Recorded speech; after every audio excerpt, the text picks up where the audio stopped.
In the conservatory we have an electric heater for use when things get colder.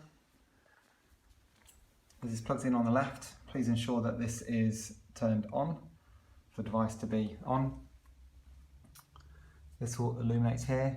As you can see, it is currently in standby mode. To turn it on, you just push this button. This will then show the temperature that it was last set at.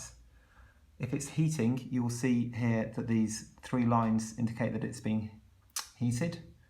This will then heat up the room to that desired temperature, and then when it's at that temperature, it will turn off the heating. If you wish to decrease the temperature, just push down the down arrow. If you wish to increase it, push the up arrow. When you're finished using this, please turn it off by pushing the power button here. This will put it back to standby. That's how to use the electric heater. Thank you.